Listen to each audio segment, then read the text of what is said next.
Assalamu alaikum students. Hope you will be fine. Today we will learn the chapter number 2 अफराद के रवाबित means individuals in interaction.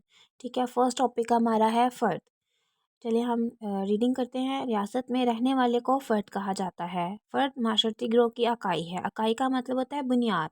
ठीक है, इस line का ये मतलब हो सकता है कि फ़र्द माशरे की एक बुनियाद है. ठीक है, फ़र्द होगा तो माशरा जन्म लेता है. ठीक है, अब नेक्स्ट देखें. बहुत सारे अफराद का मजमुआ ख़ानदान, बरादरी, माशरा, कौम और मिलत की शक्ल इख्तियार करता है. ठीक है, अफराद के बहुत ज़्यादा मजमूए हैं. अफराद से ख़ानदान, बरादरी, माशरा, कौम और मिलत बनता है. ठीक है, अब यहाँ पे फ़र्द को दो चीज़ों में तकसीम किया जाता है. एक कदीम यूनान के रियासतों में फ़र्द को क्या अहमियत थी और एक आजकल की रियासत में अफराद को क्या अहमियत थी. Let's start the reading. कदीम यूनानी रियासतों में फ़र्द को शहरी के मायनों में इस्तेमाल किया जाता है, जिस पर सियासी जिम्मेदारियां आयद होती हैं और वह हुकूमत के कारोबार में बराह रास्त शरीक होता है.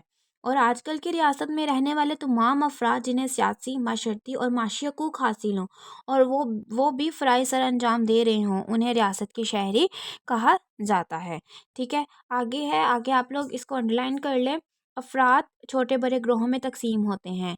ठीक है, इधर इसकी हेडिंग ये आप बना सकते हैं, ग्रोह. ठीक है, अफराद के ग्रोह. अफराद को दो ग्रोह में तकसीम किया जाता है. एक होते हैं छोटे और एक होते हैं बड़े. ठीक है, छोटे ग्रोह से क्या मतलब होता है कि अगर एक कोई ग्रोह चंद अफराद पर मुश्तमिल हो तो वो ख़ानदान, बरादरी या तबका कहलाता है. और अगर कोई ग्रोह बेशुमार अफराद पर मुश्तमिल हो, बेशुमार मीन्स के बहुत ज़्यादा अफराद से, एक भी नहीं, दो भी नहीं, चंद भी नहीं, बल्कि बहुत ज़्यादा अफराद पर मुश्तमिल हो, तो वो माशरा, कौम या मिलत कहलाता है. अब माशरा एक या दो अफराद से तो मिलकर नहीं बनेगा, बल्कि बहुत ज़्यादा अफराद के साथ मिलकर बनता है. इस तरह कौम भी और मिलत भी. ठीक है, और फ़र्द की फितरत में है कि वो दूसरों के साथ मिलजुल कर रहता है.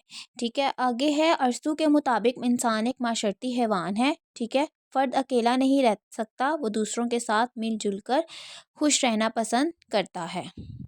अब हमने पिछले चैप्टर में भी फर्स्ट चैप्टर में भी इसके बारे में डिस्कस किया था कि जो मशहूर यूनानी मुफ़क्किर अरस्तू हैं, उन्होंने क्या कहा था कि इंसान एक माशरती हैवान है. ठीक है, वो कैसे है माशरती हैवान? क्योंकि वो दूसरे अफराद के बगैर ज़िंदगी अपनी नहीं गुजार सकता. ठीक है, वो अपनी तमाम ज़रूरियात के लिए दूसरों का मोहताज होता है. ठीक है, उसको ज़िंदगी गुजारने के लिए रिश्ते, ताल्लुकात, माशरा, इन सब चीज़ों की ज़रूरत होती है.